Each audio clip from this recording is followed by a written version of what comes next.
एक चोर जिसने चोरी करने के लिए आजमाया एक ऐसा अचूक रास्ता जिसने भी सुना वो हो गया हैरान। 27 राज्य और 14 देशों का दामाद, क्या ऐसा हो सकता है? तो ऐसा ही हुआ है।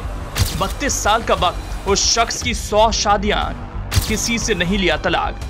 ये रिकॉर्ड ऐसा है जिसे दुनिया में कोई तोड़ नहीं सकता, तोड़ने के बारे में सोच नहीं सकता। ये शब्द जुबान पर लाने में भी दिक्कत होगी। वैसे दुनिया भर में तमाम तरह के रिकॉर्ड बन चुके हैं और आगे भी ये प्रथा जारी रहेगी।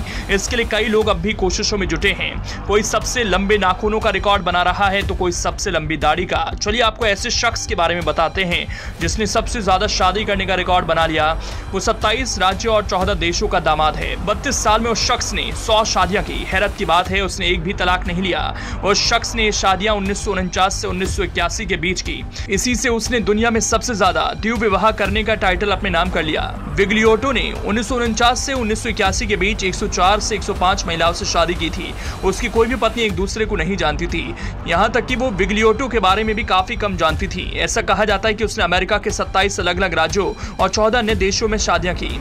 हर बार वो फर्जी पहचान के साथ ऐसा करता। वो सभी महिलाओं को चोर बाजार में मिलता था और पहली डेट पर ही प्रपोज कर देता था। शादी होने के बाद वो अपनी पत्नी के पैसे और बाकी कीमती सामान लेकर भाग जाता।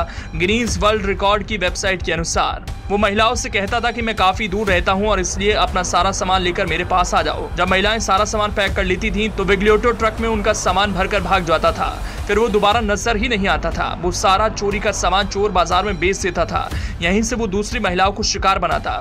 उसके खिलाफ कई शिकायतें होने के बावजूद वो भागने में कामयाब रहता था। हालांकि उसकी आखिरी शिकार बनी महिला ने उसे अमेरिका के फ्लोरिडा में धर दबोचा। इस महिला का नाम शारोन क्लार्क था और ये इंडियाना के चोर बाजार में मैनेजर का काम करती थी। वो 53 साल की उम्र में पकड़ा गया था। इसके बाद उसके खिलाफ जनवरी 1983 में मुकदमा शुरू हुआ। उसे कुल 34 साल जेल की सजा हुई। इसमें 28 साल की सजा धोखाधड़ी और 6 साल की सजा एक से अधिक शादी करने के मामले में की गई। इसके साथ ही उस पर $3,36,000 का जुर्माना लगा। उसने अपनी जिंदगी के आखिरी 8 साल एरिजोना स्टेट की जेल में बिताए। उसकी 61 साल की उम्र में ब्रेन हेमरेज की वजह से 1991 में मौत हो गई। बहरहाल उसी चोर जिसने 100 से ज्यादा शादी की, गिनीज वर्ल्ड रिकॉर्ड ने इसका एक वीडियो ट्विटर पर शेयर किया। इसमें जियोवन्नी विग्लियोटो की कहानी बताई गई है। ऐसा कहा जाता है कि उसका असली नाम जियोवन्नी विग्लियोटो नहीं था, लेकिन आखिरी पत्नी से शादी करने के दौरान भी उसने यही नाम इस्तेमाल किया।